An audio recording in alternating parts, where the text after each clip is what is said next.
because Jason and Joe are both out today, we asked Will if he could facilitate the meeting. So he'll be going through the agenda, and Will, we do have a quorum. Oh, great. Well, so apologize for being the representative when Jason does such a good job, but I will try my best to fill those shoes. I think the first item is the approval of the August minutes, and so if somebody would like to motion for approval. I'll move for approval. Second. Second. Great. All in favor? Aye. Aye. Aye. Great. And then Amanda, you, I think we're going to talk about the approval of reappointments. Yes. So we have 3 positions with terms expiring before the February SWAC meeting. That's the agriculture position, City of Vancouver position, and the public interest groups position. All 3 gentlemen currently in those positions have said they'd like to do an additional term. What we're looking for tonight is the SWAC board's approval to move forward on those reappointments. So I'm just going to go through them and we're just going to vote for approval. And I'll start with the first one. For the first position, all in favor? Yes. Amanda, just for some quick clarification, can Gabe and I vote, or are we? You can to vote abstain? on ones that are not yours. Okay, perfect. Yes. So for the first position, all in favor of Joe being reappointed in the agriculture position, say aye. Aye. Aye. All opposed? All right, thank you. The second position, all in favor of Will being reappointed in the City of Vancouver position, say aye. Aye. Aye. All opposed? Thank you. And lastly, all in favor of Gabe being reappointed in the public interest groups position, say aye. Aye. Aye. Okay, all opposed? Thank you. All right, so the SWAC board members have approved the reappointments for all 3 positions.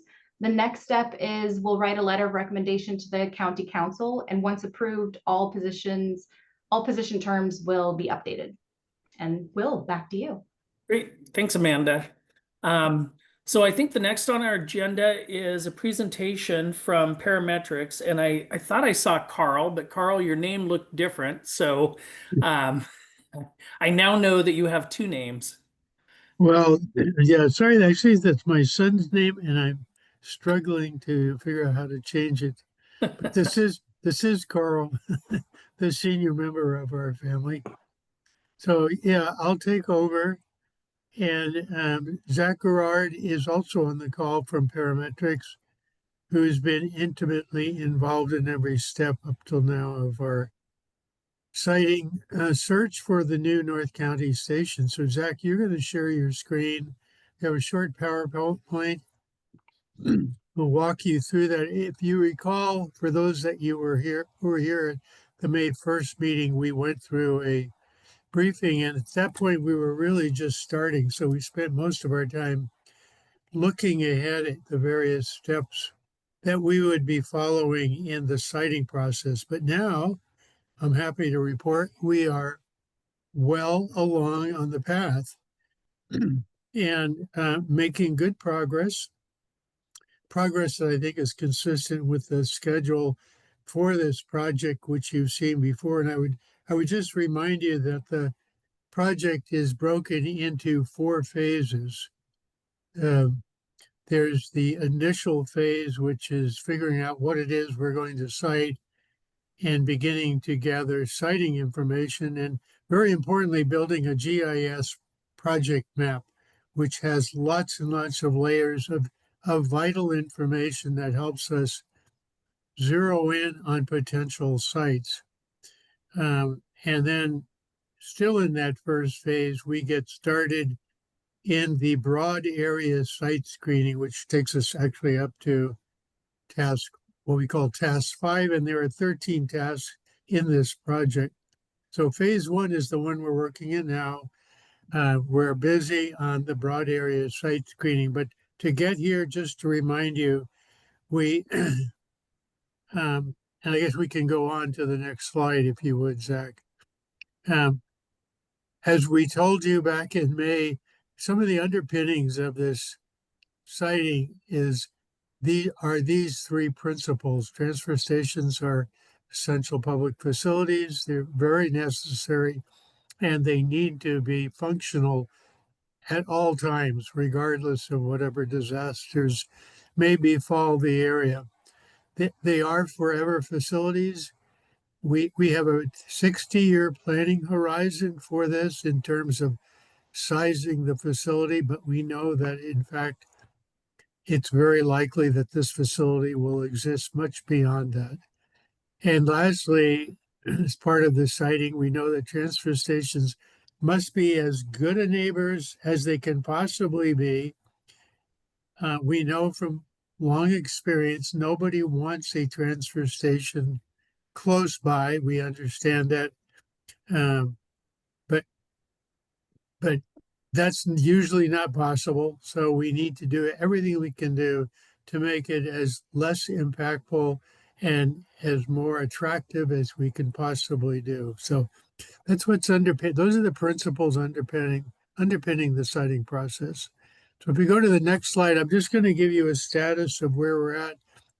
First task of this project was to go out and just collect a lot of data about the solid waste system, tonnages and traffic in the search area, which again, to remind you, is essentially the north half or the north portion of the county, north of SR 502.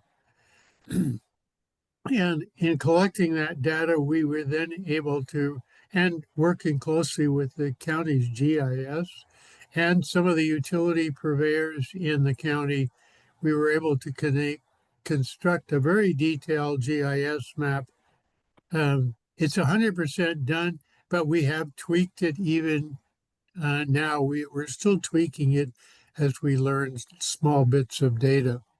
And the GIS map is the essential tool to identify a list of candidate sites.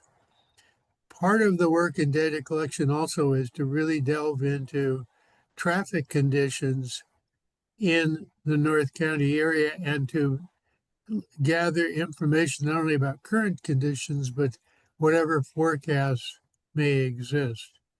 And that work is about 50% complete. We took it as far as we could, but we don't want to spend more time delving into traffic until we have the sites in mind and can focus our traffic analysis on those areas around the sites that we will be analyzing. Next slide.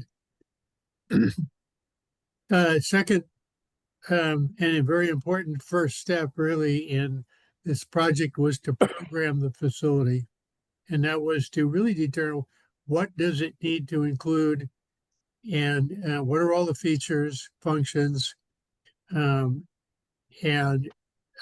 translate that into a narrative list of important functions and be as descriptive and analytical as we can and factual as we can. And then we took that program and we developed what we call the non-site specific conceptual site plan. So it's a theoretical plan that incorporates all those great functions. If we do it to what we, an ideal site. So it's somewhat of an idealized layout, but it helps us communicate to everybody what a new North County station could look like. At a later stages, we have to adapt this non-site specific plan to the site-specific sites that we're analyzing, because that can reveal problems or benefits as we try to adapt the conceptual site to the real sites. So that programming work is all done. It's gone through several iterations. There's actually a technical report that captures all that, and that's been vetted with the county's siting review committee and with the RSWIC in particular. So we've had feedback on those. The next two tasks are to develop this facility siting criteria. That's gone through a number of iterations. I believe we're up to version 6 or 7. Um, and I believe you've had an opportunity to see that criteria. We consider that we're 100% done. It's probably never done until we actually get through the whole project. So it's not fixed in concrete, but it is very specific.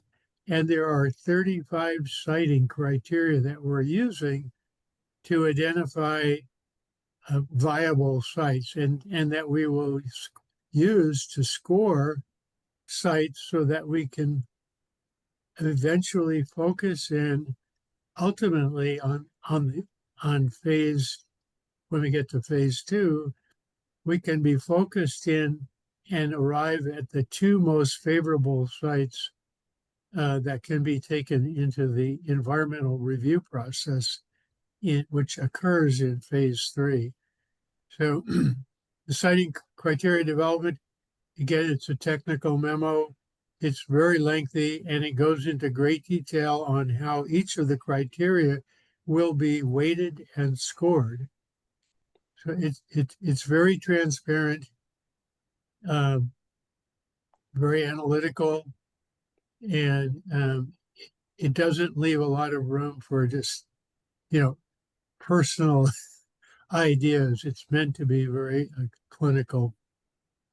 The 4th task, which is a task that goes on almost throughout the whole project, is our public outreach and coordination program. Point North, who's at our meeting tonight, will actually be talking in a little more detail about it when they get done yakking. But we've developed a basic public involvement plan, the PIP as we call it. That's gone through multiple iterations and is essentially complete, but will continue to be tweaked. And we've supplemented that with a actual outreach and coordination strategy or strategies of how we're going to go about bringing the information that's needed by the public and other impacted parties up to date on what we're doing, and most importantly, hearing them and gathering input on the sites. So again, Brian from Point North will talk right after me about where we're at on that task. And then if we go to the next slide, this is the task we're now working on, task 5. We call it the broad area site screening.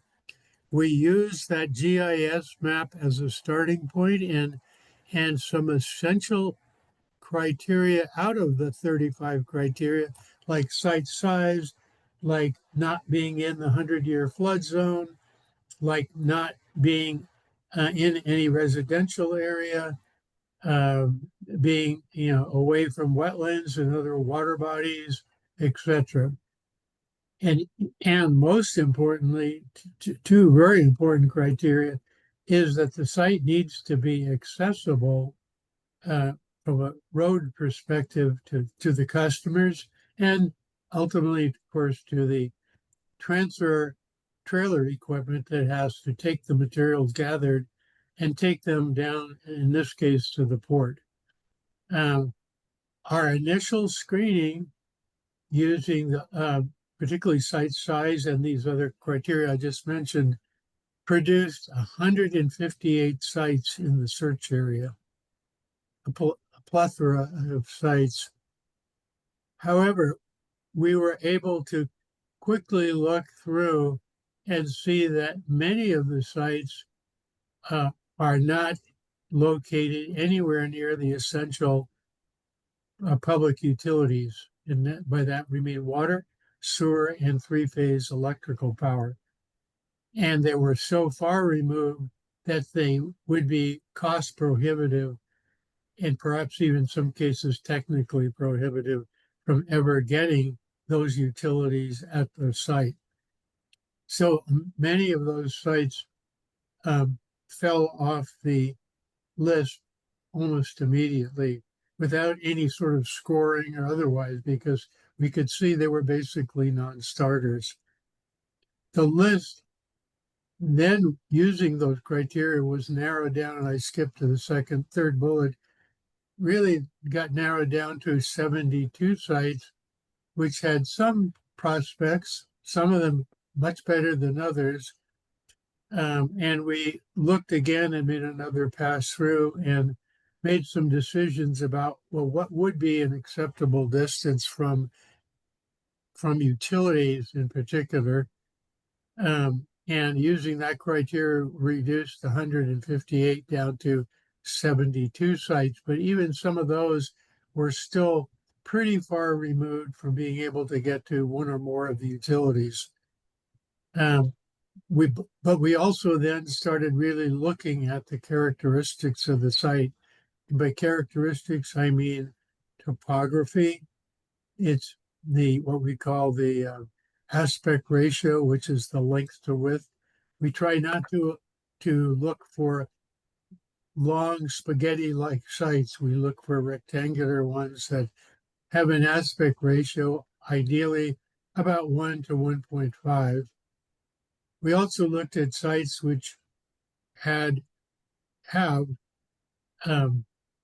true good access to the frontage road system, and some of the sites don't. And so again, making a more discrete pass through the essential criteria, we've currently reduced the total number of viable sites to 14. And we're going to see a map in just a minute, which will give you a hint of where those are. So that's where we are now. Basically, we're 100% through a good deal of Task 5 and down to a shorter list.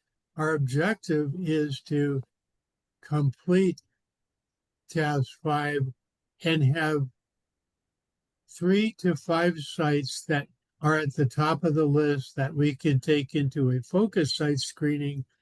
And that's when we do some really detailed, not desktop type analysis of those sites by being in the field, gathering information about wetlands and their actual mapping those in detail. We look at all the other important characteristics when we get to the focused. This map doesn't show the 158 sites. It shows the sites in that 72 number I mentioned, and there's some actual color coding here that I'll just mention. Yellow is the worst, just because of the distances to utilities primarily, and then secondarily, some of those sites just have terrible road access that the roads are narrow country roads. You'd have to rebuild significant roadway work in order to get the kind of traffic to and from the site. Those are the yellow sites. The blue sites are somewhat better and particularly closer to the utilities, but still quite far removed. The black boxes and rectangles are better yet, but still pretty far removed. And by that, I mean, well over a mile or more from the utility connections. And then finally, the red boxes, and I think there should be 17 there, are the ones that clearly were most favorable. They either had utilities at their doorstep or near enough by that they weren't cost prohibitive. They had good size. They had good aspect ratios. They had good topography. One thing I would mention is we did not exclude sites based on their current zoning. Some of the sites, as you can see, exist within the confines of the city of Richfield. That's the only municipality in which we found sites that had some real promise. In fact, I think 8 of those sites were in the city of Richfield. Again, the bottom red line is SR 502. That's the boundary, southern boundary of our siting process. And there is one site right on the boundary just east of I-5. So where we're at today is we're refining this, I won't call it the short list, but a much shorter list of around 14 sites. We're continuing to gather information about those.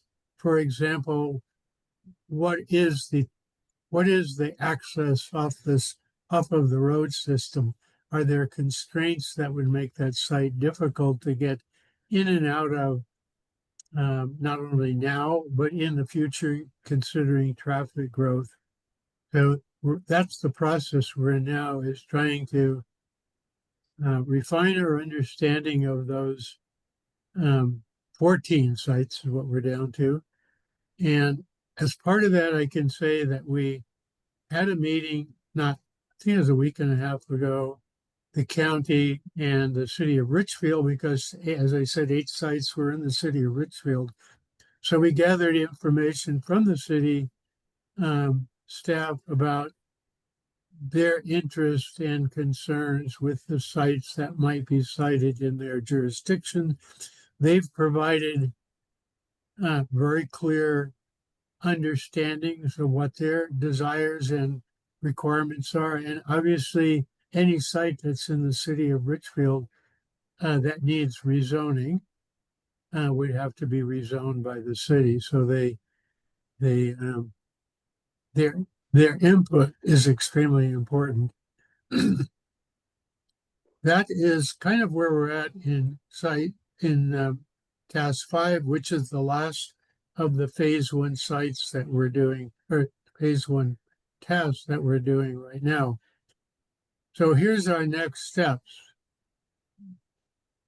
Even if we can find, whether it's 8, 10, whatever sites that hold up from a technical perspective, we need to find sites where there is a potentially willing seller.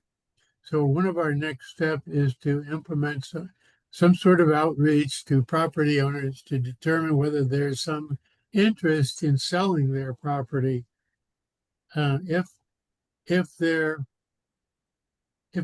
we can determine that there's absolutely no possibility of a seller wanting to sell, the county has determined that they will not use condemnation for a site. So it won't be a forced sale. We're really just getting started. And again, Brian will talk in a minute about starting to launch the public outreach to the public and interested parties. Now that we can have zeroed in on a set of sites, we know much better about the affected or potentially affected communities. So we don't need to reach out to community areas that are far from any of the sites. That would be probably not a productive effort. Again, our objective as a next step is to reduce the list, whether it's 7, 8, 14 sites, down to 3 to 5 sites at the end of the focus screening that we would then analyze in detail in the focus screening. And we want to get down to 2 most preferential sites that we would take into the SEPA process, the environmental review process. Another step, of course, is to start briefing the interested parties and move into the focus site screening. And we're foreseeing wrapping up the broad area site screening by the first quarter of next year, which is not that far away, and then commencing on the detailed site screening, which again, that's when we'll actually get into applying all of the 35 criteria to each candidate site and going through detailed screening process where we're providing a score for each site and for each of those criteria. That is, I think is, yeah, that's really where we're at. That's our briefing for where we're at in the process. That's my contact information. If anyone wants to reach out to me, or I would encourage you to probably start with the county, but that's where we're going. I would say we're definitely on schedule. Again, this was it mapped out as a 4-year project. I think we're doing well. Um, I think we've done a good job of scouring the search area for any possible sites that might work and then effectively narrowing them down. Are there questions before I hand off to Brian from Point North? Yeah. Thanks, Carl. For questions, Amanda, I don't know if you can see if people can raise hands. Normally I would be able to kind of visually read the room, but I only get 6 squares, so. Yes, I will keep, well, I see Mike right now. Go ahead, Mike. Okay, I may be out of school on this, and so correct me right off the bat. Number one, my perspective has been the side discussion by the county that it eventually wants to own and operate the whole solid waste system. The second thing is the current West Van facility is in a floodplain. The 2 other remaining sites, existing sites, are somewhat locked. So my understanding of this particular site selection, had the potential of being a location where if the county decided or said that we might end up owning and operating our own MRF there. Because I understand the contract with Waste Connections is an independent conversation and is not guaranteed long-term. So my question is site selection in terms of square footage, taking that into account, number one. Number two, by your own opening remarks, you're looking out 60 years. If you look at any information about recycling in the United States,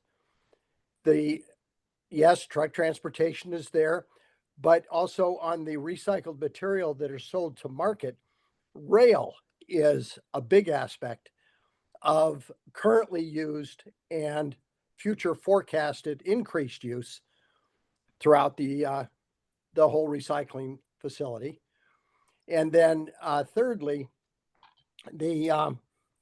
I didn't hear anything in the remarks that possibly indicated that in your research from a consulting standpoint, did you possibly look at other states that are more efficient in their recycling processes and what they're doing there in their facilities that we should incorporate into our facilities here?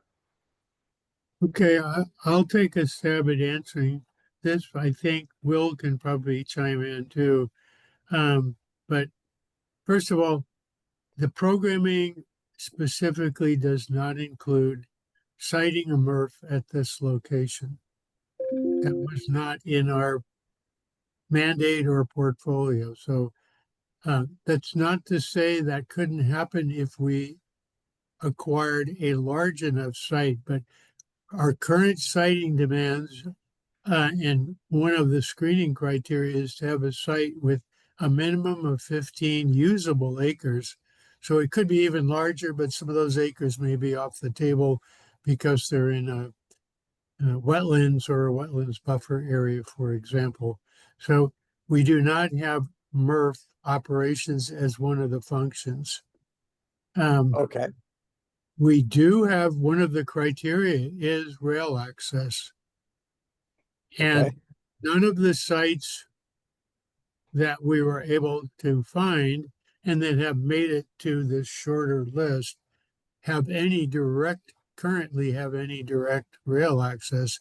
But when we get to the narrow focused or narrow screening, we will be scoring based on the challenges of getting a rail spur into each site. So there will be a scoring for that. Hopefully that answers that question. Can I apologize for interrupting on that point right there? I'm curious in the site option selection, it's my understanding that the county actually bought up the local rail lines and that the county owns the potential rail access parcels. Was the county and their rail access parcels included in your site selection inquiry? In other words, the county we owns have to- parcels. They've admitted, and we got the two contacts for the county that control the parcels that have rail access owned by the county. Was the county contacted to identify possible parcels for the siting as well? Well, of course, we're working hand in glove with the county. We're not off sort of in our own universe here without county literally daily input into the process. And we are aware that there is a short line rail that the county controls, and we have not specifically made that a criteria for finding sites or excluding sites. Okay.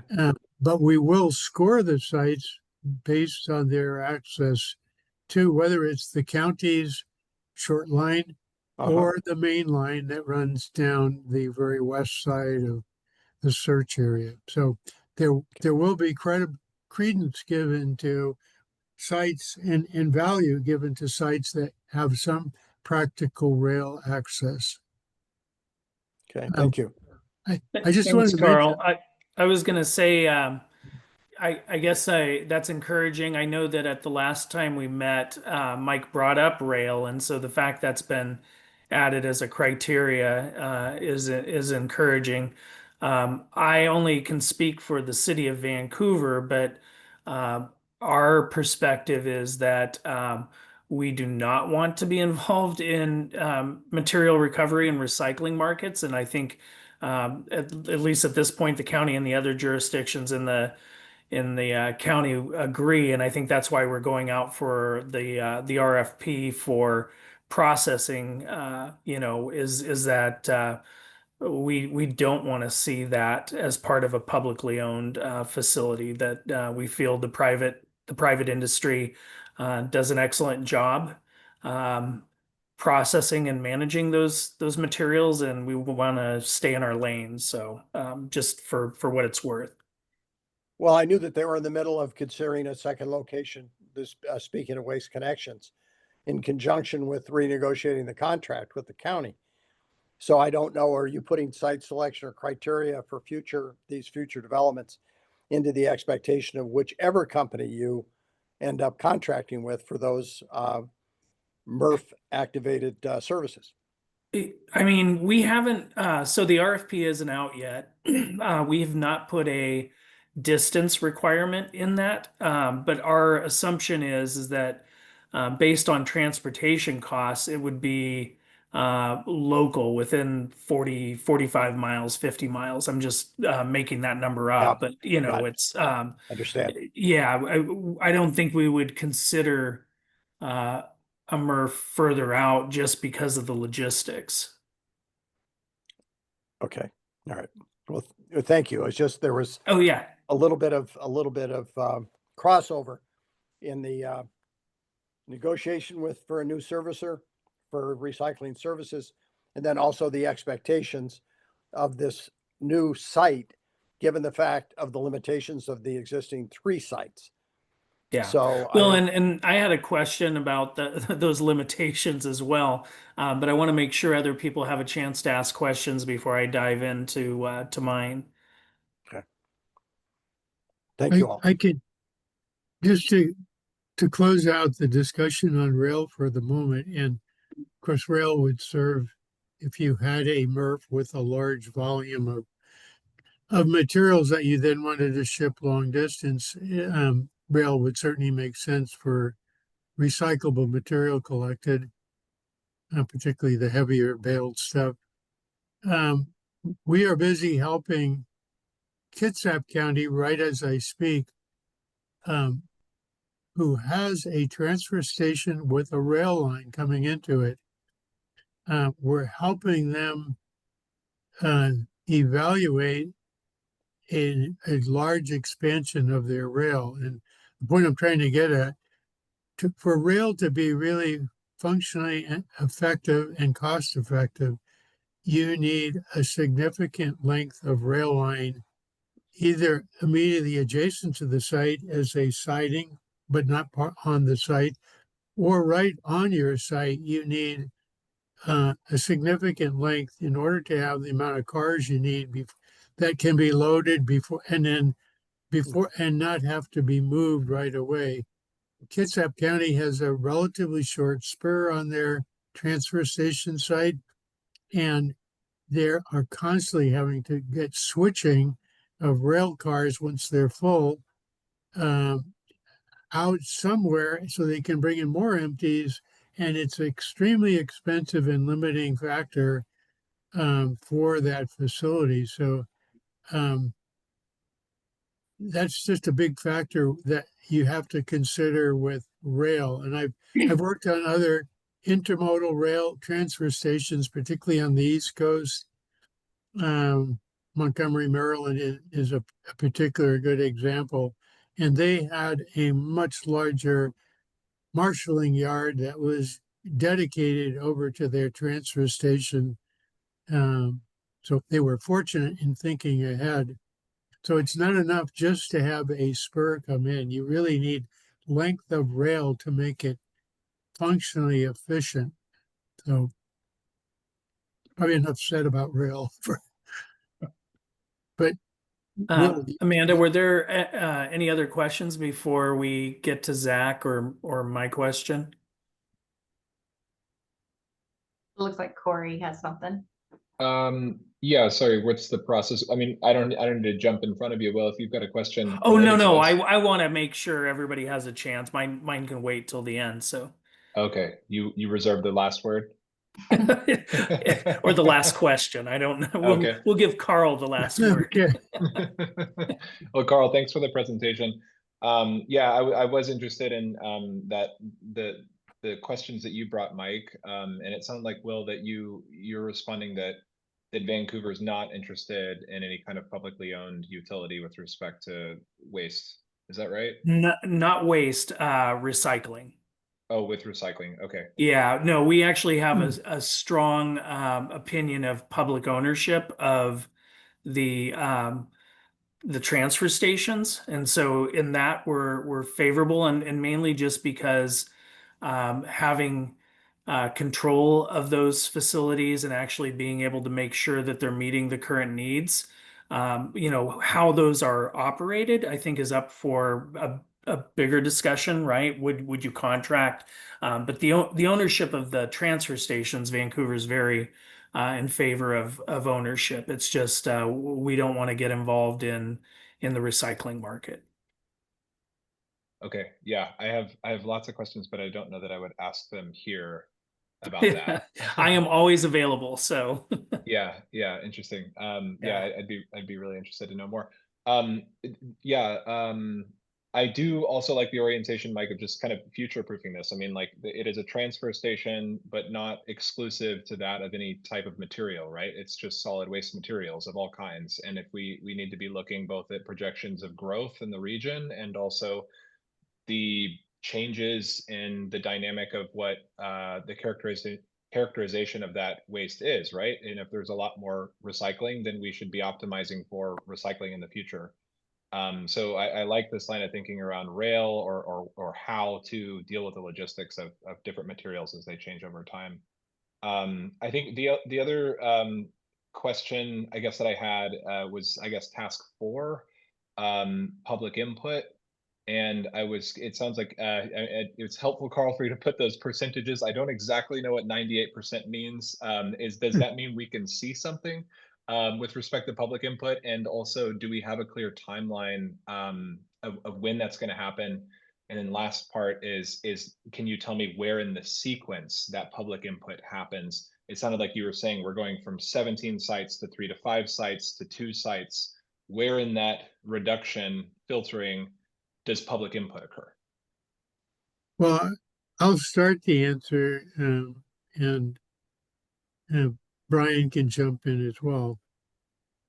We have not yet gone out beyond the county establishing a website page for this project, but we have not gone out to let the public or any interested party group, other than perhaps in our discussions with the city of Ridgefield, know anything about the sites that we are looking at yet. One reason we do that is we don't like to get a lot of people excited when, in fact, I mean, if we had gone out and said, here's 158 sites, and they were pretty widespread, there would be a lot of people wondering, oh my God, in my backyard. We don't want to do that prematurely when we know many of those sites are going to fall away. But we are now, Corey, getting down to the point where we have some sites which technically look good, and we're really on the verge of in bringing out to the public information about where we're at and what we're looking at, and most importantly, starting to gather their input. We know much of the input will be, please not here, or please don't put it here because the traffic over there near me will get very busy. We know that traffic is a huge impact issue for the public and for the people that live closest. Then there are other issues of noise and odor and local traffic congestion. So with the schedule wise, we are very close to going truly public, where I think there'll be workshops, public information giving meetings, and most importantly, public input gathering about the interests and concerns of the public. And we can now go confidently with an understanding of where the sites in question are. So we don't have to focus on communities far away from where any site is going to be, whose only interest may be, how do I get there with my drop off? So I think our target is to really get to the finish of the broad area site screening when we have a reliable list of sites, certainly in the first quarter next year, and to be vetting that information with the public before then. But we don't want to come to the public and say, well, here's the last 3 sites we wound up with. What do you think? So we fully understand that we need to keep the public appraised as early as possible and to truly gather their input about specific sites. That's what I think we're really, we want to be confident we have specific sites so people can react to real world situations, like the site is here on X Avenue. Then they have something concrete they can respond to. So I would see that, as Brian's about to tell us, I think that in very short order here, we will be really pursuing public input and involvement in understanding what we're doing, why things are the way, why the transfer station site is as large as it is, and what's going to go on there, what the traffic is likely to look at, and start to garner some input from the public. But I don't know if that begins to answer your question, but I see that happening.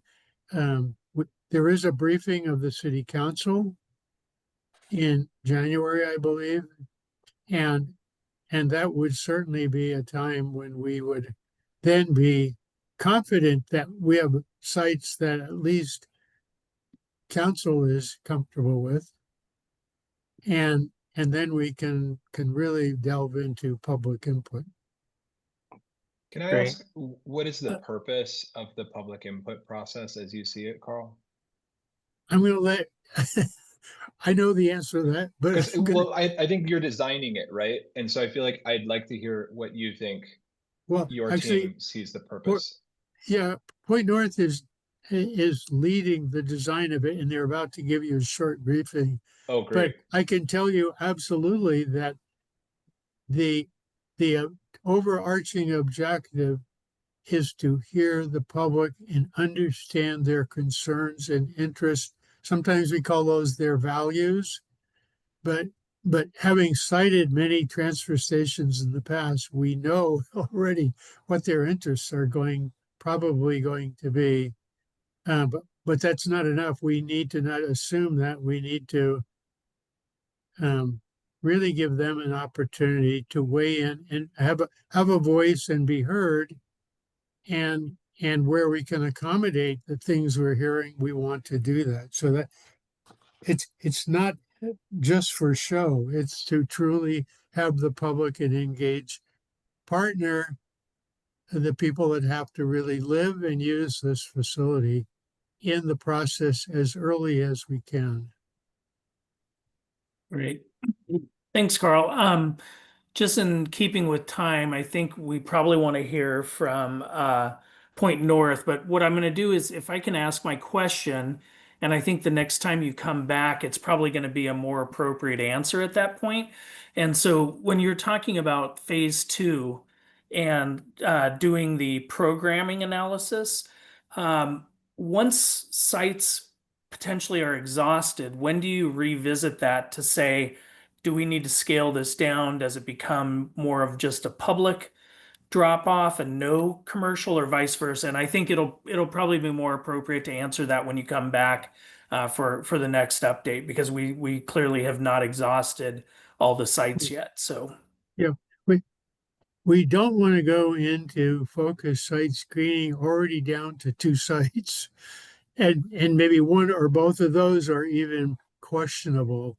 So again, one of the very next steps is for us to, as best we can, to find out willing sellers, because we may be right now at 7 or more good sites, but if some of those don't have a willing seller, they're essentially dead, because the county is not going to use condemnation, they've said. So until we know how short the short list is, we won't know the answer to your question. yeah, and that's why I Yeah. realize it's probably a premature question. But- And so But we have already talked about that. And we have said, if we get down to the point where we're really too few sites going forward in our very short list, we then talk about looking south of the boundary at other potential sites, some of which may not be big enough other than to include a public Dropbox facility or convenience center, as it's sometimes called, and then develop that as not a full transfer station. So we are already thinking ahead to that as Okay. as an unwanted outcome. yeah, But I was like, it's- it's always nice to have a plan B, right? it is So- our plan B. But I am confident that we have several sites that will pass muster, that undoubtedly any of the sites will probably have some opposition from neighbors. But I think technically will be doable. So I'm pretty encouraged that we're not going to have to go to B, but we're keeping that as our backup. Great. Well, I think I realize I was saying Zach, but I realize it's probably Brian that's speaking Brian, next. yeah. Sorry. No, that's all right. Am I good to share screen now? Yeah, I think so, Brian. All right. Great. Point North is part of our team. They're not an independent consultant directly to the county. So they're involved in every step of our work. Thank you, Carl, for the introduction, and good evening, commissioners. I'm Brian with Point North and leading public involvement on the consultant side and working hand in hand with Sarah, Bethany, Joelle, and Amanda, as well as Carl and Zach. And so one thing you heard about in Carl's presentation was task 4, and I know that the 98% number probably doesn't mean much to you, and so to give you some further insight, the public involvement plan basically is a document, it's a guiding document for us that outlines our approach and strategies based on where we're looking with sites, which some further refinement is needed, as Carl was mentioning, once we get that short list to really know like what are we taking to the public to get them involved. And so the 3 goals that are sort of guiding our public involvement throughout the project life cycle is making sure people understand the community benefits of having another transfer station and that they're aware that this project is happening. And then to also make sure that we're making a process that's transparent about what's happening, inclusive of making sure people feel like they know what's going on in their own backyard potentially, and then responsive to community interests and needs around the project. And then in doing all that, we're engaging and building trust and want to make sure that feedback loop continues so people don't feel like they don't know what's going on. And with that, I hope that helps address the question I heard. And so for right now, our early engagement strategy, as Carl mentioned, we did launch a project website, and that is now with Public Works, given the department shift that happened over the summer. And so right now, to build understanding and trust before we go out there and actually take the shortlist sites once it's finalized to folks, was to make sure that we're driving people to the project webpage as a tool to just get them involved through leveraging communication channels that we already have in existence, like our social posts and newsletter content, you name it. And then we're also thinking about doing a questionnaire to just, as people land on the webpage, you know, what are some community interests or concerns about a potential site in North County, to just give us a good idea of where people are at. And then it will also help us as we get that short list and know where the sites are and put a map up on the webpage, which currently isn't there, but that will be updated, is to just make sure that people know this is happening as a way to reduce shock and opposition of not feeling like they were told anything before we get out onto the street and say, hey, did you know this is one of like several sites we're looking at, and how are you thinking and feeling about that? And so this phase right now will go until we have that first engagement opportunity, which my understanding is currently we're going to all the advisory commissions to just get them prepared before we go to county council in January and get on the agenda there for, you know, thumbs up that, yeah, these are the short lists we want to take to the public. And so the timing of when we would do that first official like direct outreach would probably be like March, April-ish, because we want to make sure we have enough time to plan in advance to get all the content and materials needed. And then also want to do it in a time when people are also out and about in the community, because now that we've reached the dark days of the year and it's the holiday season, it's not really the best time to really engage people because they're focused on their families or other things that are popping up. So that's where we're at in terms of early engagement for now. And so as Carl was mentioning, for the broad area and then focus site screening, we went from that 158 down to like 17. And there's a lot of technical criteria, but the bulleted list here are like the things that we'll make sure that in our materials we're sharing with the public to really get an understanding of what all those different criteria kind of roll up into. So being outside a floodplain or ecologically or culturally sensitive area, not being within a residential zoned area, because we just to make sure that we're near good arterial streets and in places where it would be reasonable to assume like a new project like this would be built. And then to not be near schools or parks, meet the minimum acreage, be centrally located within the service area, which is why you saw that star on the map in the previous presentation, which is sort of the population center, which is sort of hugging along I-5, because as we know, the big major growth areas are really centered around there and are likely to probably continue as Clark County continues to grow in population. And then just making sure the site can accommodate the efficient movement of vehicles, customers, and things, and being close to utilities. And so all that goes to get us to that sort of short list on a technical side, and then we'll take that short list to the community for their feedback before we finally whittle it down to the like 2 sites that could go through the environmental impact statement process through the State Environmental Policy Act.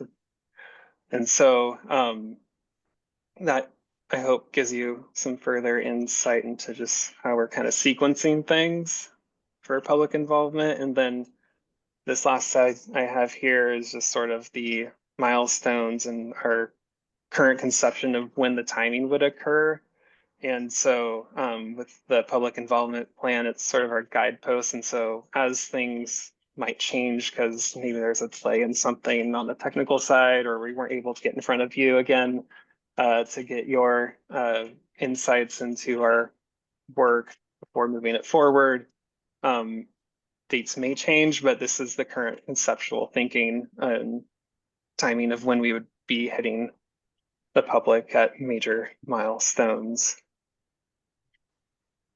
with engagement throughout, or just the existing channels that we have in between the big open house events. And I will stop there and happy to take any questions. I do kind of have a question. Sorry to be the first No, one. that's all right. It seems like, first off, thank you very much for the presentation and the detail. Especially, I mean, you and Carl. It looks like your level of engagement and getting the general population to think about this whole service and process and siting is a great opportunity to take advantage of the focus you have of the population, to also possibly seek other input, supplemental input from them. Are there other items in their waste stream that they would like to see a facility address? It could be in the area of organics, could be in the area of, it would be kind of crazy to have reusable foods going into a place where it's intended to be one way or the other way, but and also to possibly test the residents' willingness to be more participatory in the recycling effort. And I'll say something, I'll use a very simple example. We collect glass right now. We do not sort glass. If somehow we could get our residents to sort glass, we then would get into a revenue stream that we're currently not tapping. So is there, from your standpoint, and as you look at the effort you're putting forth to engage the residents for their input, is there anything in the, I'll call it the developmental or potential or untapped service that we're trying to get out of the residents at the same time? Yeah, let me start the answer to that. And the answer is absolutely. That's one of the reasons we want to get the public engaged to find out what they would like to see at this facility. I can tell you that the non-site specific layout and, more importantly, the program has very substantial self-haul recycling opportunities for people who self-haul, and as well, and for recyclable materials and for organics. There's an entire area devoted in the program and in the conceptual facility to separate organics collection. It probably won't be for commercial food waste, but certainly residential organics would include food waste. And so, yes, they're already in the program. There is substantial space allocated on site for that sort of collection. But getting the public's input to know whether that is all that they would want to see or not will be part of the outreach program and part of our workshops when we'll be soliciting that very type of input, Mike. There's also a moderate and household hazardous waste facility incorporated into the conceptual plan. So everything from, I'm going to say paints, I'm not sure if paints are still, I mean, there's so much producer take back responsibility now and going forward. But there is a dedicated household hazardous and moderate risk waste receiving area in the program and in the site concept. So we hopefully have allocated, it's more a case of space allocation. We hopefully have allocated enough space for those types of commodity drop-offs that you're talking about. Okay. It Thank sounds you, like, Carl. And no, I was just going to say, it sounds from your response that you've gotten into the, I'll say, the engineering of the site and the structure of the site. And I may, after the meeting, forward some separate questions regarding that aspect. Yeah, If you're please do. inclu- There's some great technology where we could be testing concrete and asphalt surfaces as part of our site criteria. Mm-hmm. Yeah, well, I look forward to seeing your questions and getting any good input that you can provide, Mike. Well, it's not mine, just some people that trying to educate somebody that doesn't understand something. And so I've been somewhat enthused by what I'm hearing. appreciate the question, Mike. I compost here at home and definitely would appreciate somewhere else to put it if possible. So I appreciate the sentiment, and we'll definitely see what we hear as we start engaging the community. Were there any other questions, or Corey, did I address everything that you were wondering on? Oh, I have lots more questions as you are developing this. Yeah, and I don't know that we'll have time for them today. But I am curious. I mean, it sounds like we're looking at largely a consultant-led process for developing site criteria and even developing the community engagement plan.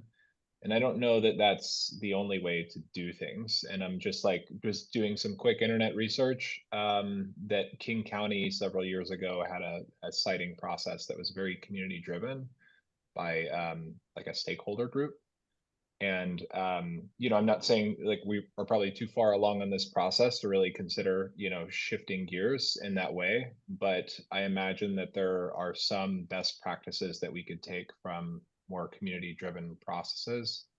And I'm curious if any of that's been taken into consideration already. I can drop a link to what I'm referencing in the chat.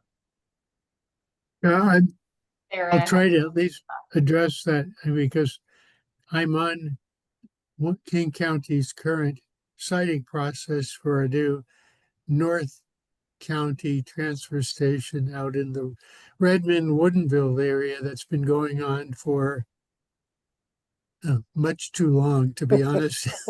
Things are probably several degrees more difficult to site things in King County as compared to what we're finding in the North Clark County at this point. But yes, we're pretty familiar with their public engagement process, which is very robust. Partly because it has to be, because the population density and just the pure numbers and the scarcity of any sorts of really developable sites means that any of the sites that are being looked at are surrounded by both individual residential as well as other commercial and business development. So it's a real challenge to site up here. And that's one of the reasons they have such a robust program. And I applaud them for that, but I can also report that it's one of the reasons their process is now probably in year 4 or more. And they've had great difficulty because they do listen, and there's no shortage of input that is of a negative nature. Because these facilities, truly, nobody really does want them in their neighborhood, and we understand that. So, I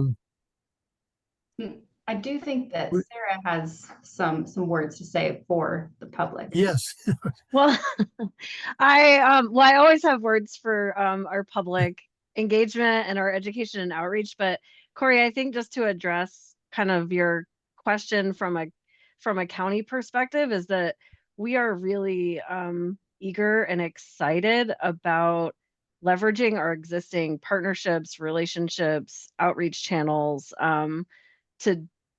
to do that level of back and forth engagement and soliciting feedback and comments. And we've done focus groups in the past, and it's always illuminating because you never know what those nuanced interests of the public are going to look like. And there's always a positive, we're always collecting great data. And just with our existing programs, I can say that while we do a lot of promotion, we also do a lot of listening, and we do attend community meetings and listen and learn and monitor Reddit threads to see what the public is actively focused on at any given moment, and then have conversations, adjust programming accordingly. So just at a high level, we think about all of our education and outreach in that way. And we haven't launched this project yet, but we will, I'm sure, like Carl mentioned, I mean, we're going to be getting lots and lots of feedback and comments on a variety of topics. So I just wanted to give that high level. And while we are set in this process that's been sort of laid out by the project team, there are going to be ways that we are working in collaboration and in step with our consultants and getting feedback from the public. I guess Thanks, I'm Sarah. not that clear oh. how much the public drives the process and which parts the public drives the process. It sounds to me like a lot of site screening criteria, narrowing down, more or less the site gets selected. 1 or 2 sites get selected before the public really gets drawn into this process, if I'm not mistaken. Correct me if I'm wrong, Carl. Like we're narrowing down quite a bit. no, I wouldn't say you're wrong, but we certainly don't want them, as I said earlier, involved when we're at the 158 sites, because so many of those sites, while they meet some of the basic criteria like site size, just fall off the table immediately when you start seeing the lack of utility connection. So we want to get them involved now. Now that we're Yeah. down to sites that we know technically are practical, perhaps not yet known whether they're politically, and by that I mean from a zoning perspective, or even a policy perspective for sites that are in the city of Richfield, for example. But now is the time when we have a relatively short list that we want to vet those sites with the public, and we have good information to share with them so they can make a fair decision about what that site, its location and the nature of it are going to look at, because now they can see not only where the site is, how far away from some place of interest to them it might be, but how will the traffic come and go to that site. Then they'll have something more than just a vague idea that there's some sites out there. So now is the time that we have realistic sites that we can start vetting, and that is our intention that we're trying to convey to you here, is that we're at a point where we can take a relatively short list, but it's not like here, take it or leave it. These are the 2 sites. We're far from having the final list that's going to go to the EIS. We still have good sites that people can comment on, and we expect to get constructive input. Thanks, Carl. Do any commissioners have any other questions before Sarah? I think Sarah, you were going to kind of give a public engagement perspective. I can, anything that comes up in questions is something that I could address. I really am on the agenda in terms of just representing the county and supporting the process and everyone's understanding of what our intentions are with our public involvement. So we can continue questions if that All right. for what we have. So, Carl, it sounds like you do want to get this out to the public sooner than later and start gathering public input. I'm just not clear on what that timeline looks like. And again, going back to this sequence, the question about sequencing, I don't know that that was fully answered. So what we're doing is we're, like Carl said, narrowing down the sites in terms of like getting to know what is technically feasible that the county can move forward. And once we have that short list of everything possible that could potentially have the new transfer station is when we'll bring in the public to then be like, hey, here's all these different sites, here's the trade-offs and benefits, and help us know what you prefer. And then we advance those into what will then go through the environmental process to then really understand what is going on with these sites that we're then looking at that point. And so the early engagement process right now is to just make sure people are aware that, hey, there's going to be a new transfer station in North Clark County.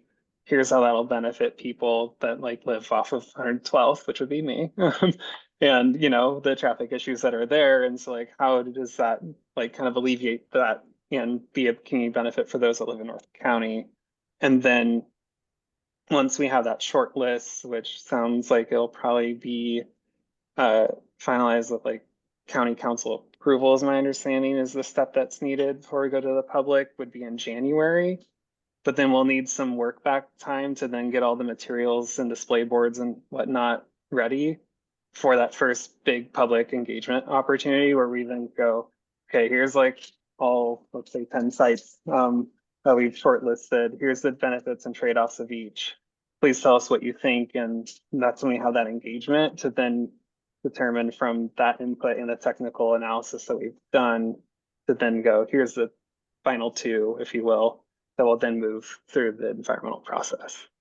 And just to repeat something I said earlier, one of the very next steps is we really do need to understand whether the sites are not only technically suitable, but are saleable and truly available. If they're not available because the owner does not want to sell under any circumstances, there's no point in us vetting that site further with the public or spending any time further evaluating it if it's not going to be potentially for sale. So that's really from on our side, that's one of the next very most important things we have to do.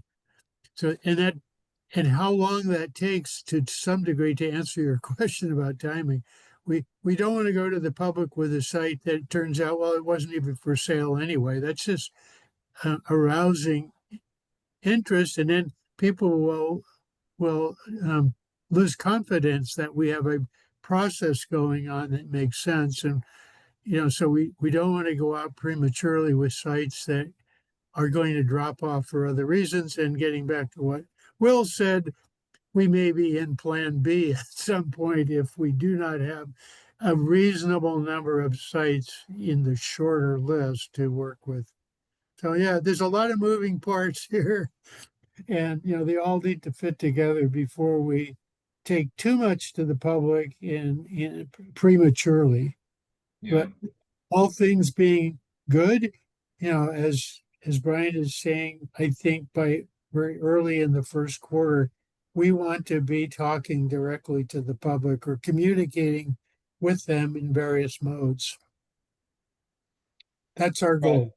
I heard you say earlier that citing criteria is designed to eliminate ambiguity. I think you said that in different words, but essentially that the citing criteria almost determine what the final site is, more or less. And then at the same time that the public is also considered as driving the process or has an actual influence, like an actual stake in the process. So will the public have any influence on determining the final citing criteria, or are they helping to Well, make decisions about something more specific? that is one of the messaging that needs to be taken to the public is to give them access to the 35 criteria, not just the criteria, but how are those criteria weighted? How will they be scored? And we have a scoring system that hopefully will be seen to be very objective and not subjective. So we want to vet the scoring and weighting system with the public, and we would like to get their input. If they see something as being not impartial or skewed unnecessarily, we can always take that input and adjust the criteria accordingly. So yes, we want their input. When we go to them, we will be showing them the criteria and the entire weighting system and scoring system so that they can be comfortable that we really have hit all the big issues that we know they are likely to be interested in, and we're going to evaluate them in a honest and way that, and particularly through the weighting, see that what we see as most important, they see as most important. And we are anticipating there will be comments that may cause us to reevaluate the weighting and or the scoring. So yes, they have a chance to comment on that as well. It is very thoughtfully prepared, I can say. So I would hope that because we prepared it knowing that they would. And so I would hope when they read it, they say, wow, they really have caught all the issues that are important to us, and they've evaluated, given the importance to those accordingly. So I hear you saying that the public will have an influence on the weighting of criteria. Is that also true to say that if there is a major criteria or set of criteria that's not included, that the public could have influence on introducing new criteria if there's solid Absolutely. consensus? Okay. Absolutely. I'll be surprised if there is, because we've done this so many times that we think we've been very comprehensive, but there's always an opportunity to add another criteria or perhaps subdivide a criteria that's in there into two different facets. So yes to your question. Thanks, Carl. I appreciate Yeah, it. you bet. Great. Thanks, Carl, Brian, and Great. Sarah. Appreciate the update and kind of hearing where this is going, and also just the opportunity to ask the questions while we still can influence the process. So that's great. I think next on the agenda is program updates, and oddly enough, City of Vancouver's first. So I guess that would be me. Excuse me, we're going to sign off. We're not part Oh, of you don't want to the. hear my update, Carl? Come on. I'd love to, but we won't spend our time doing that this time. Thank you. All right. Thank you. Thanks, Thank you all. everybody. Thanks, Carl. Great. Well, I should actually, this will be fairly brief. One of the things that I wanted to share was something from our stormwater team. We heard that the EPA has denied grant extension for vouchers that used to support businesses and small quantity generators of hazardous waste. And so that is just more as it reflects that'll impact businesses in the county. And so it was just something that was passed on, and I thought this was something that was worth sharing, I think, with this group. What I suspect that means is that those small quantity generators will now be responsible for basically footing the full cost of disposal of hazardous waste. So that's kind of about all I know. The other thing is to mention that leaf coupons went out last month. So this is an ongoing program for collection of leaves and the ability to bring it to 5 different compost facilities in the region, as well as the transfer stations. So just excited that that's happening. I see a lot of leaves on the ground, and so clearly there's a need at the moment for those vouchers. The other update that I have is really related to staffing, and the first is to share with you all that I know many of you know Julie Gilbertson. She is leaving the city. Actually, her last day was yesterday, although her last official day is December 15th. She's going to be helping out, wrapping up a few items. And Josh, I know that should make you feel happy because some of those are related to our collection contract. And that position is currently posted. So if you know of anybody who would be interested in the solid waste supervisor position with the city of Vancouver, I encourage you to either reach out to me or look on our website for that posting. In good news, we have 2 new staff members. Matt Busey is our planner, who's going to be working with Amanda in relation to looking at design review, as well as some of the enclosures and policy at the state level. So he had worked in the Department of Agriculture for the state of Oregon and has a real great analytical mind. And so we're really excited to bring him on. And then Kristen Allard is going to be our solid waste administrator, and she used to be our AmeriCorps member. So Kristen's very familiar with our team, our program, the city, and we're excited to have her back in this temporary position. So those are really the updates that I have. I know that we will be looking at our work plan this December and really developing that, and we may be able to reflect on what we're kind of planning for 2026 at our next meeting.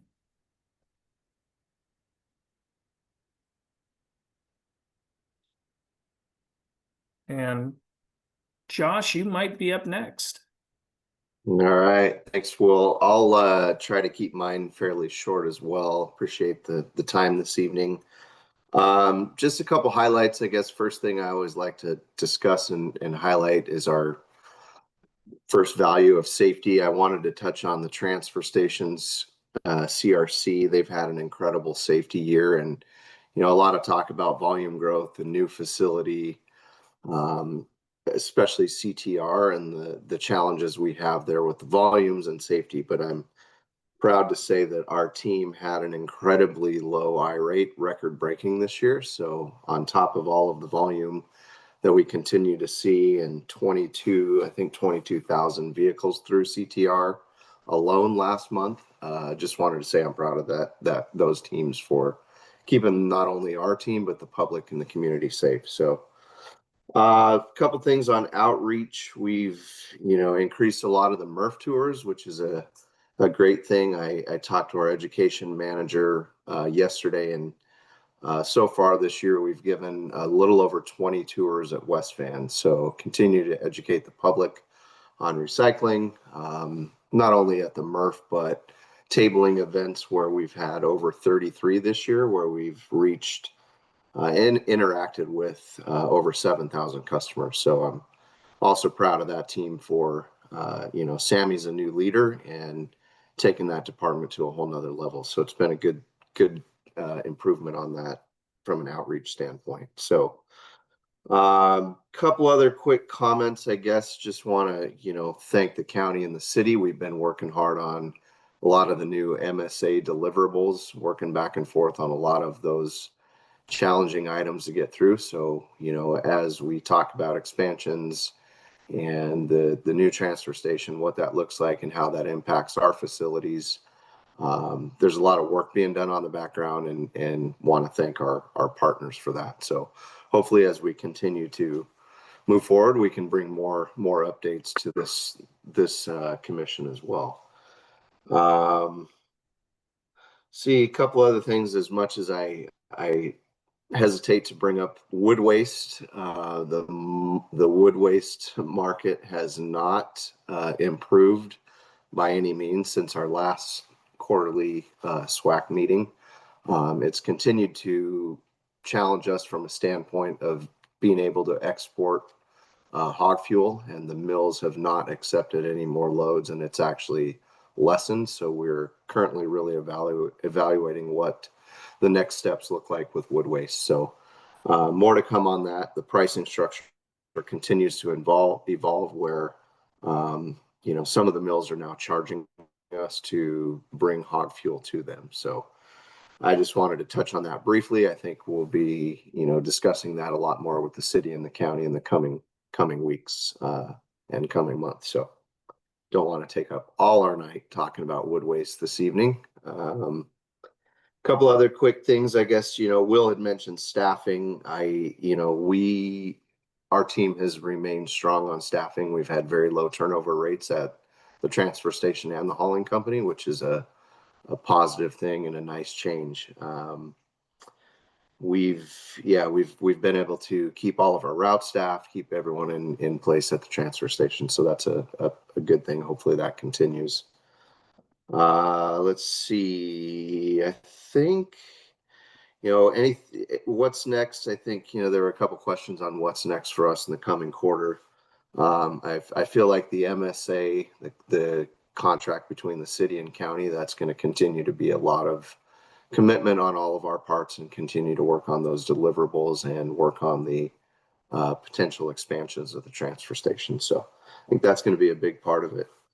Just one quick thing to mention. I would imagine a lot of folks on this call are familiar with our Scott Campbell annual bike build. We're kicking that off and going to be having that event on December 5th and 6th, I believe. So another strong year of giving back to the community and giving bikes back to underprivileged folks and children in the community. So I'll leave it at that. And if anyone has any questions, I'm happy to answer. Two things immediately come to mind. First off, congratulations on the bike build program. And is that information available online as far as trying to support that? I believe so, but I could also send it over to you, Mike. No problem at all. I can give you a flyer and let you know the details of that. Thank you. And then the second thing is, with this discussion about the new transfer station, is there any aspect to your observation of current operations of transfer stations that the criteria should change or be modified in this newest proposed location that would provide more efficiency once it's delivered to you folks, either at a pre-sort or I don't know what the proper question is, but just other than, is there anything in a new facility that if you were starting from scratch that you would recommend be included that does not exist in the other three? Ooh, that's a loaded question, Mike. Off the top of my head, no, I don't think so. I feel like from my limited involvement being new to this role and being new to this market, I feel like the county and their teams have done a good job of evaluating what that looks like and what that needs to be. I think there's a lot of differing opinions on how the outlook of that looks, but being so new to this, Mike, I don't want to comment too terribly far because I just, full transparency, haven't learned it all myself yet. But I will say that I think this work that's taking place on siting and, looking at a new facility is absolutely essential and will help, our operations and the existing facilities from a standpoint of safety, what I was talking about, and current volume. So, from my knowledge, I feel like the county and their teams have done a good job of evaluating that and looking at what the best options are for the public and, their partners, including us. So. Okay, thank you very much. Yeah. Thanks, Josh. I guess I realized if people had questions for me, I wasn't trying to shut that down, by the way. So, but if there are no questions, Sean, maybe you can give us your enforcement update. Good evening, everybody. How are we all doing out there? So quick updates here from me. Let's talk about some of the obvious changes. Change number one, I am not Chuck. Chuck retired back in August, and I wish him all the best on the eternal Saturday that he is now enjoying. So I am currently serving as the interim program manager for the solid waste enforcement program, as well as a variety of other programs, including hazardous assessment, the PPA program, and liquid waste for septic operation and maintenance. Brief background about myself. I've been with the county health now for 11 years, and yes, it's been a blast every moment of it. And predominantly all that's been in liquid waste for septic systems. And back in my prior life before the county, who could imagine such a thing? I was with the American Red Cross in their biomedical services for 5 years. So constant service to the public is always a good thing. So with that, let's dive into the solid waste enforcement brief updates that I have. As we all know, we've kind of had some staffing changes. Melissa Sutton, who was in this role for far longer than I've been here with the county, she departed about a year ago. And so we have two staff currently filling into this position. That's Hannah Pludow and Jamie Searcy. I think they started sometime back in January, February, somewhere in that ballpark there. As far as Q3 is concerned, we were able to go ahead and get inspections done of all permitted facilities. We have received no complaints from the public regarding any of the permitted facilities. The one item that we are currently working on, I don't know if this falls into the scope of this group per se, but I'll still bring it up anyway, is the Lady Island landfill that is still listed as an active landfill, to which currently we don't have anybody on staff with a MOLO certification. So we're anticipating getting that MOLO certification for both Jamie and Hannah sometime in late spring, early summer of 2026. And until then, we have an agreement with Ecology to go do those quarterly inspections with Ecology until we get that MOLO certification. So no big news over on the exempt side of solid waste facilities. We're getting some schedules all pinned out there for the rest of the year to get those inspections done as Jamie and Hannah kind of line up their schedules. Because they're both part-time right now in the solid waste enforcement role, with Jamie being over in schools the other half of the time, and Hannah dividing her time amongst hazardous assessment, PPA, and all sorts of other fun things. So that's what I got here for solid waste enforcement updates.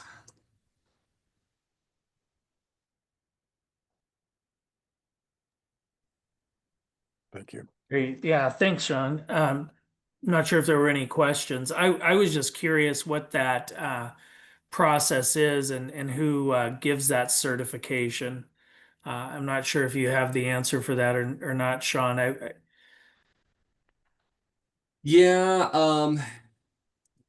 could probably dig up an answer for you somewhere along the lines. There's an organization with a really fancy acronym, I'm sure. Is it SWANA? Does that sound right? Yes, Okay. that sounds familiar to me. So yeah, they'll go on over to SWANA and get their MOLO certifications through that course and Okay. that conference. Cool. Yeah, I know that SWANA offers a bunch of like landfill management classes, and so I was like, oh, I wonder if they also do like landfill inspection certification. So Yep. Tina, thank you. Is manager of landfill, Mola or Molo? Mola.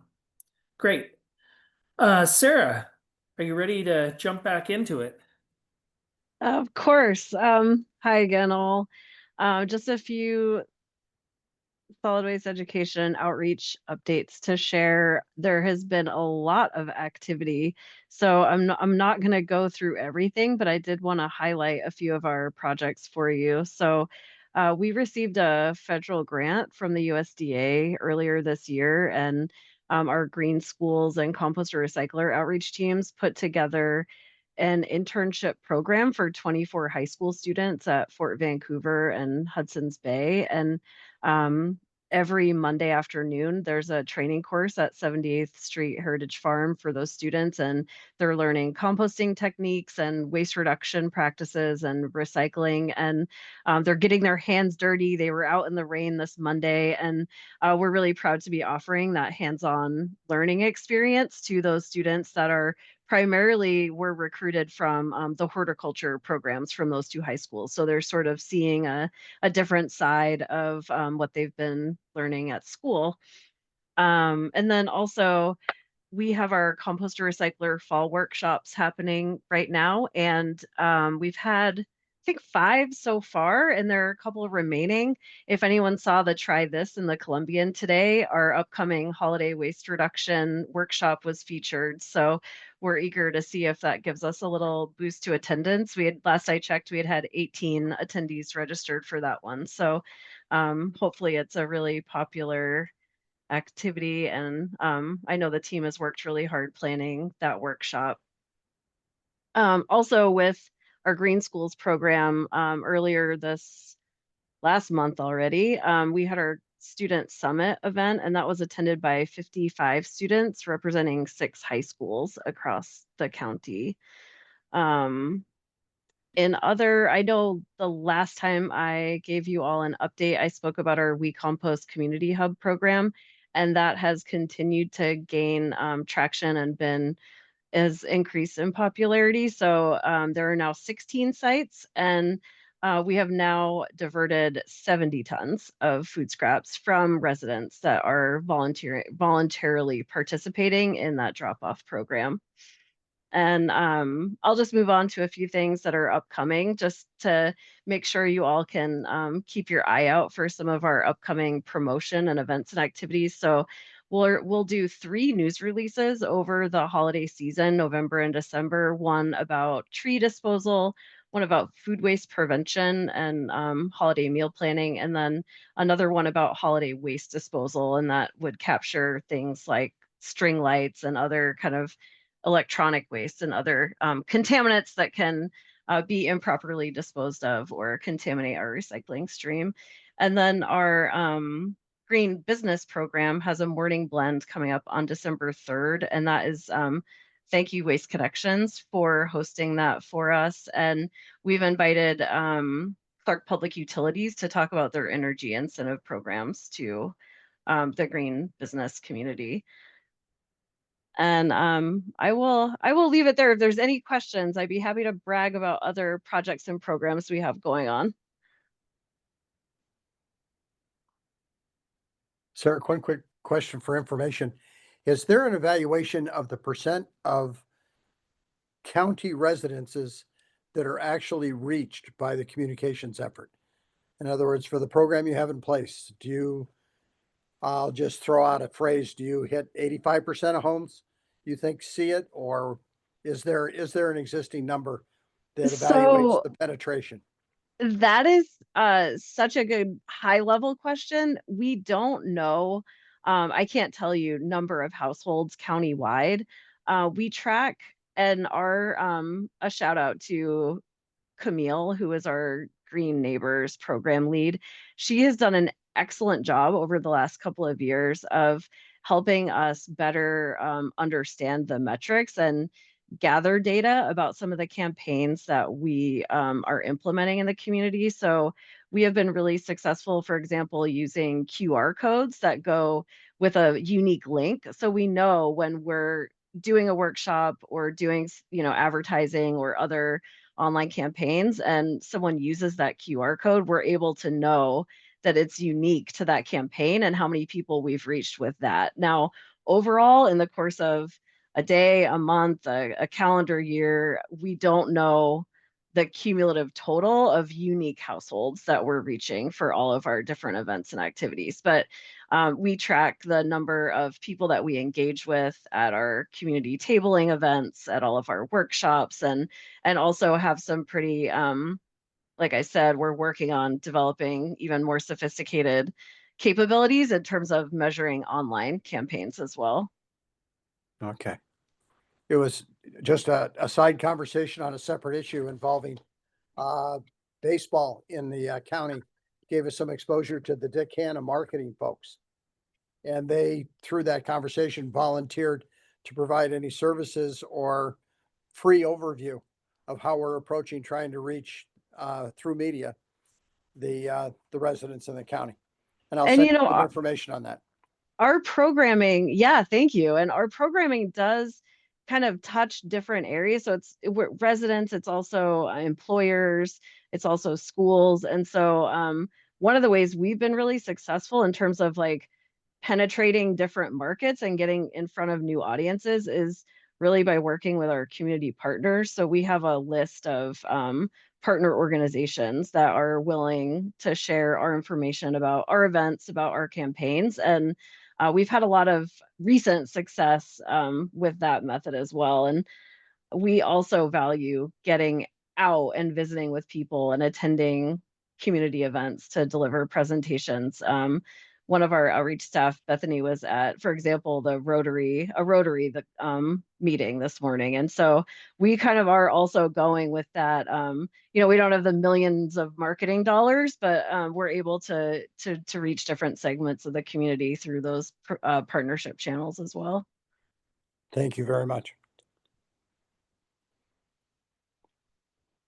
Great. Thanks, Sarah. So next on the agenda is Joelle for both operations and finance. And I'm a little surprised because Joelle, I thought you were on vacation, but thank you for joining us. So that's always exciting. I hope you didn't make a special exception, but if you did, it's appreciated. No, I was just off Monday and Tuesday, so it was just a little mini break. Okay. Well, all the college kids are in town for Halloween.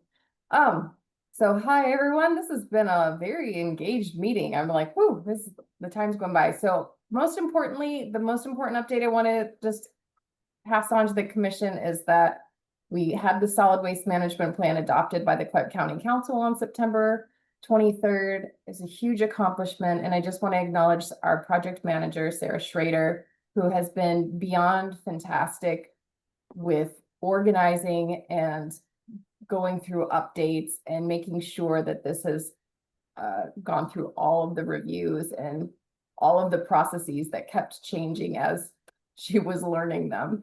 So we submitted that to Ecology by the due date of October 25th. We submitted it in advance. We're still waiting to hear. I saw Christina's on our meeting. So Christina, if you've got a word for us on that being adopted, you just let us know. That's the most exciting update since I'm looking at August to November, I guess. Other than that, we have, as you all know, we've moved from the Public Health Department to Public Works. We've also established an official solid waste and recycling division of Public Works, which has officially formed. And I am now the solid waste division manager, solid waste and recycling division manager. So we will be posting a position for a solid waste operations manager, hopefully tomorrow. I'm working with HR on that. And that, so we'll have to talk to you since we'll both have recruitments open. I expect the new hire to work really closely with the capital improvement program and all of the work that we're doing with Josh and his team. So more to come on that. I'm hopeful to have someone hired by the time we meet again in February. We've had several projects that were completed on time at Leichner Landfill. And so I wanted to just acknowledge Tina Kendall's work on that. Again, I am so fortunate to have amazing project managers on this team. And just the pump replacements that she got done, these pumps that were there from the 90s that we didn't even know it was possible to replace, that was a huge accomplishment. And so just wanted to acknowledge that as the rain is here. And I'm like, oh, the projects are over. Thank God, we were winging it for a little bit there.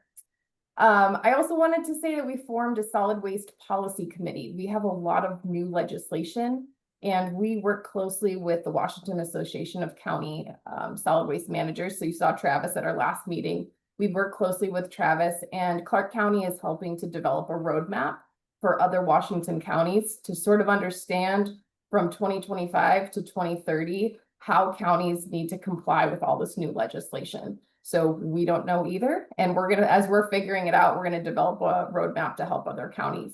So we have a few members of our team working on that policy committee, and that's, as we know more, we'll bring more to the commission. We're working on a complex traffic improvement project at Central Transfer Station with Josh's team, and City of Vancouver is part of the committee that kind of works to review capital improvement processes. And we're looking forward to having some updates on that. We also, I think I wanted to acknowledge Jess Fishberg's fantastic work on the capital improvement program. I can't stress enough how amazing Jess is.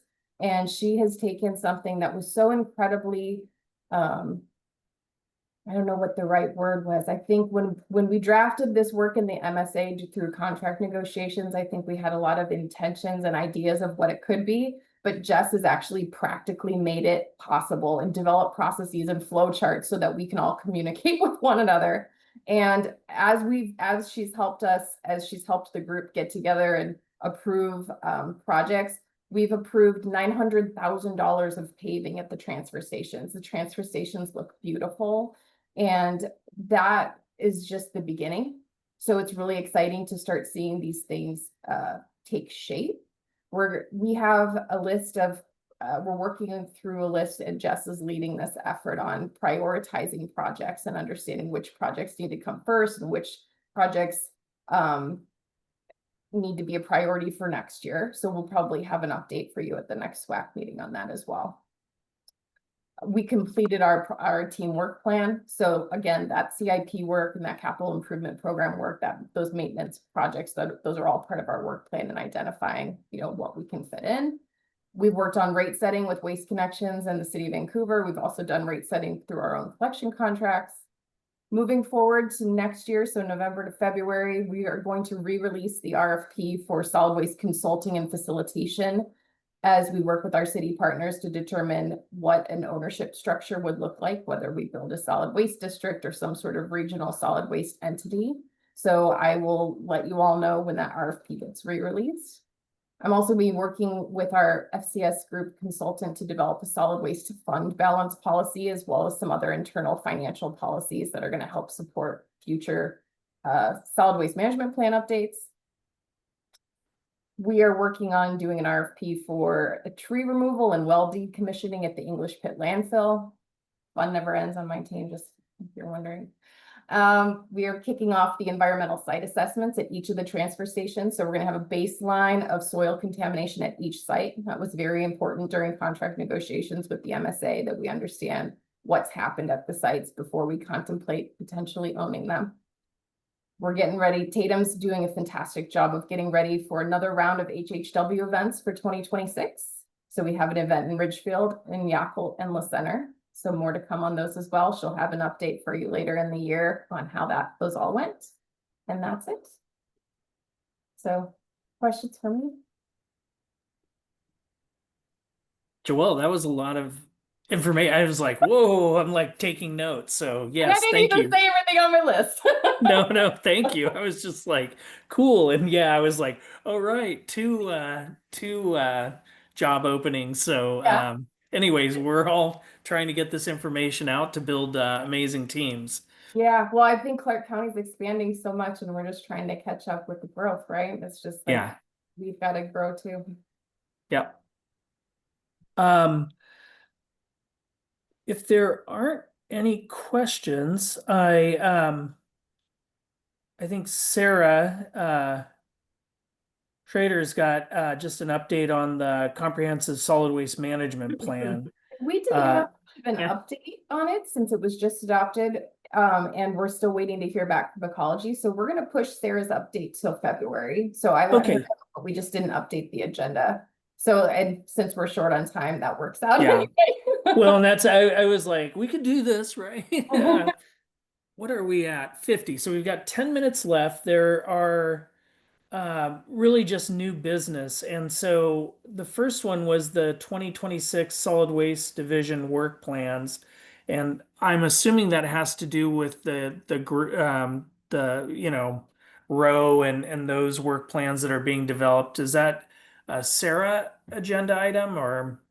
I think we were just gonna mention that we were working on the work plans. I think, Sarah, you could mention those work plans as well.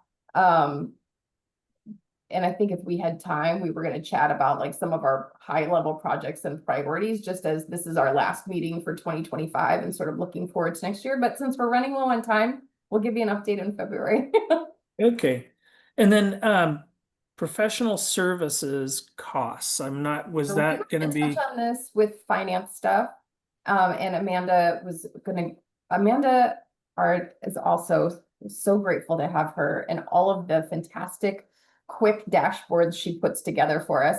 So I know we had some commission members talk to us about professional services, looking at our budgets and kind of saying like, hey, you know, why are you spending so much on professional services? And I wanted to kind of give a few year overview of how our spending has been reduced, because both Sarah Kearns and I are very proud of that as we've been overseeing these programs. And I think something I wanted to highlight is that, yes, we've had to cut some work, but we cut work that we felt was not high level priority or wasn't focused on waste reduction or operations or the work that we should be focusing on. And we brought a lot of work back in-house. So although we cut spending in professional services, we brought it back into having our team do the work. So we talked about like, I think we brought up something about like design or something like graphic design and saying, hey, well, now we just use Canva to do that and our team does it. And so that's just one example of like where we've seen some savings. We've had staff really excel in project management and take a lot of professional development opportunities. So they've been able to step into higher, more expert level project management roles too. So we don't need a consultant to help guide the team. They're able to be more self-sufficient. And so this is really exciting for us to see these spendings come down. Now that we're a division, we'll be able to show this on a division level rather than separate programs. So I think it'll be a little bit more clear. But thought it would be easy to just kind of show some pictures. So any questions about that? We're happy to bring this back up at each meeting. Great. Can you share that in an email, mainly because I, at least on my monitor, can't quite see what it says, and that's clearly me, not you. So it would be great if that could get shared out. Second that motion. You got it. The next one is, what does SWAC want to see for next year? That's a big question. And I guess I'll just kick it off with some of my ideas and then open it up to the rest of the commissioners. Obviously, with that RFP going out for support for public ownership, I think there will be plenty of opportunities to update the commission through that process. So I would love to see that. I think the continuation of updates related to the siting would be great. And in recognition of the work that Jess is doing, I think, she gave kind of a great, capital improvement program update at one point. And so I think it would be great for SWAC to really kind of understand what that process is that she's developed. I agree. It's something to be really proud of, and she's done an amazing job. And so being able to bring that forward would be awesome. So that was mine, and I would open it up to the rest of the commission to make some suggestions.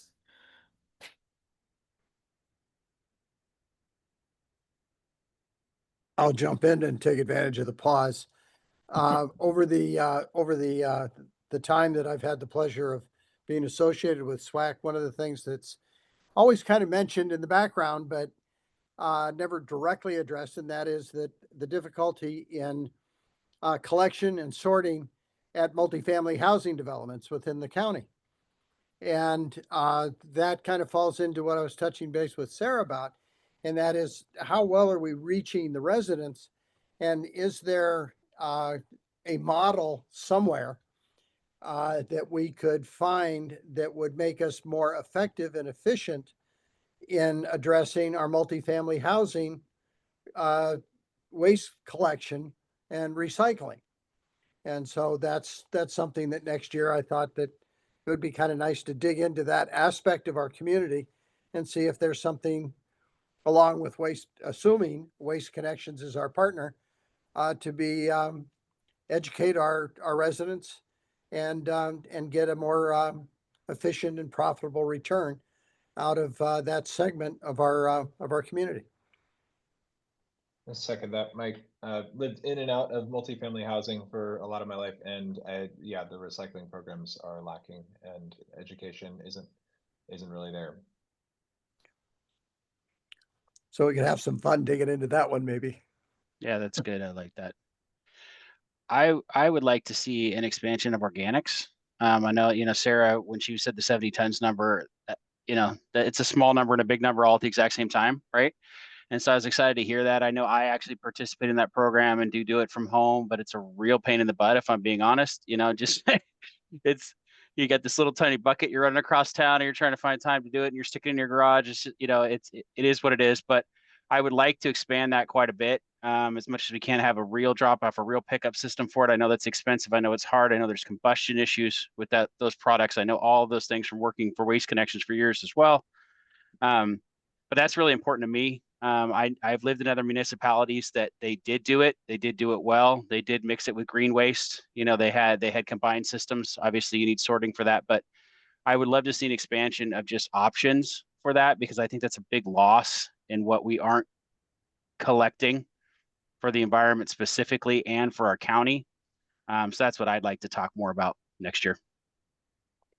Gabe, thanks. That actually reminded me that I thought it would be great to invite Ecology to really give an update on organics management laws and really kind of what we're looking at. And then at the same time as we start entering rulemaking regarding the Recycling Reform Act, that might be also another great opportunity to invite Ecology to kind of give an update. Absolutely. Yeah, Will, or Gabe, both of you, I second that. I think, with all the changes coming and how it's going to impact all of us, I think hearing directly from Ecology would be beneficial. I know we all sit on a lot of different, calls and educational sessions, but at the end of the day, there's going to be a lot of changes that impact all of us. So I really like that idea of bringing them in, have them talk direct to us, and we can kind of share with our stakeholders as well as the rest of the community. So Thanks, Josh. I'd be interested to see a deep dive into the waste characterization study. I know that's underway, and think through ways that might be driving our education programs, whether it be multifamily or just generally, or even policy. Thanks, Corey. I forgot to mention that that's what we have coming, is that we'll have an update for you all once that finishes at the end of the year. Thanks.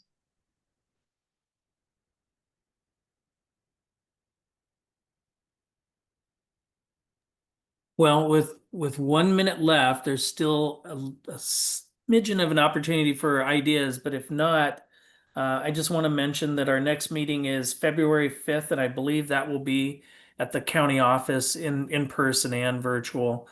And so I guess if we were going to ask too, just given that it's February and the weather can be a little challenging and it's super dark, if we wanted to do February's meeting virtually.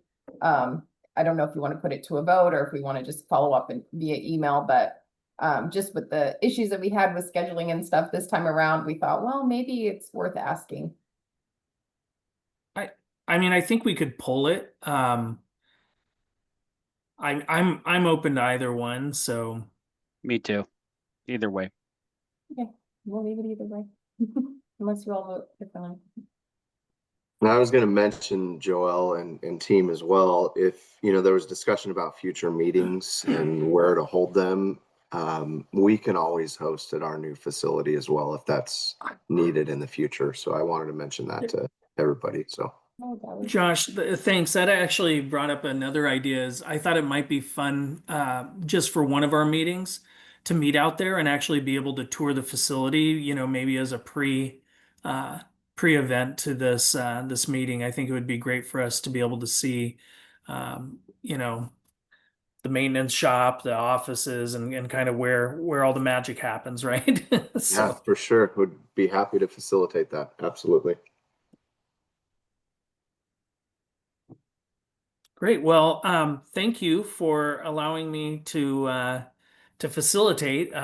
So I hope it'll be great to have Jason back. So hopefully in February that'll be his role. So hope you all have a good night, and I appreciate all the information and the questions and really kind of seeing the process of all of the work, the hard work that everyone's doing. So. Thanks, Thanks, Will. Will. Appreciate you putting it together, bud. Thanks. Thank you. Great Right. job, Will. Take Good care, night. everybody. Thank you.